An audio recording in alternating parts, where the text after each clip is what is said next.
नमस्कार दोस्तों, अगर आपने परिमार्जन प्लस में आवेदन किया है और जानना चाहते हैं कि आपका आवेदन अभी किस अधिकारी के पास है, किस स्टेज पर रुका हुआ है, किस कर्मचारी ने क्या रिपोर्ट दी है और आपका आवेदन कब तक पूरा हो सकता है, तो यह वीडियो आखिर तक जरूर देखें। आज मैं आपको पूरा प्रोसेस स्टेप बाय स्टेप बताने वाला हूँ।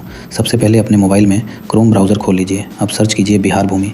सबसे ऊपर दिखाई दे रही बिहार भूमि की ऑफिशियल वेबसाइट पर क्लिक कर दीजिए। वेबसाइट खुलने के बाद यदि कोई पॉपअप दिखाई दे तो उसे बंद कर दीजिए। अब थोड़ा नीचे स्क्रॉल कीजिए। यहाँ आपको परिमार्जन प्लस आवेदन स्थिति देखें का विकल्प मिलेगा, उस पर क्लिक कर दीजिए। अब सबसे पहले एक ज़रूरी बात समझ लीजिए कि यहाँ दो विकल्प दिखाई देते हैं। पहला विकल्प है डिजिटाइज्ड जमाबंदी में सुधार, रेक्टिफिकेशन इन डिजिटाइज्ड जमाबंदी। अगर आपकी जमाबंदी पहले से पंजी 2 में ऑनलाइन दिखाई दे रही है लेकिन उसमें नाम, पिता का नाम, खाता, खेसरा, रकबा या किसी अन्य जानकारी में गलती है तो आपको यही पहला विकल्प चुनना है।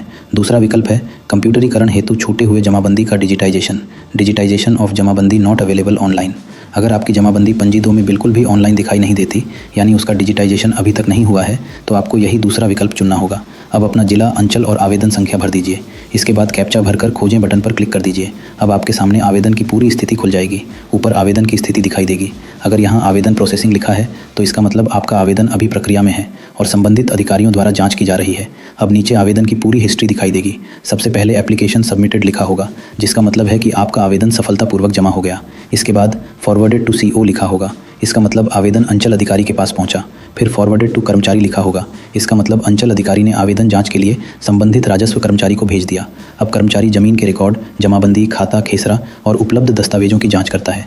जांच पूरी होने के बाद कर्मचारी अपनी रिपोर्ट लिखता है। जैसे इस आवेदन में कर्मचारी ने लिखा है कि मूल जमाबंदी में खेसरावार रकबा दर्ज नहीं है, लेकिन संबंधित जानकारी मूल अभिलेखों में उपलब्ध है, इसलिए सक्षम नकल के आधार पर रकबा दर्ज किया जा सकता है। यानी कर्मचारी ने अपनी जाँच रिपोर्ट तैयार करके आवेदन आगे भेज दिया है। इसके बाद आवेदन RO राजस्व पदाधिकारी के पास चला जाता है। अगर यहाँ RO प्रतिवेदन ऑटो फॉरवर्डेड लिखा दिखाई देता है तो इसका मतलब RO ने आवेदन अपने पास लंबित नहीं रखा, बल्कि सिस्टम के माध्यम से उसे स्वतः अगले स्तर पर फॉरवर्ड कर दिया। इसलिए उसके बाद फिर फॉरवर्डेड टू CO दिखाई देता है। अब अंचल अधिकारी कर्मचारी की रिपोर्ट और सभी रिकॉर्ड देखकर अंतिम निर्णय लेते हैं। अगर सब कुछ सही पाया जाता है तो आवेदन स्वीकृत कर दिया जाता है और आवश्यक सुधार या डिजिटाइजेशन कर दिया जाता है।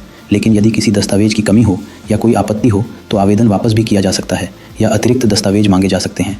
इसलिए आवेदन करने के बाद समय समय पर इसी तरीके से अपना एप्लीकेशन स्टेटस ज़रूर चेक करते रहें।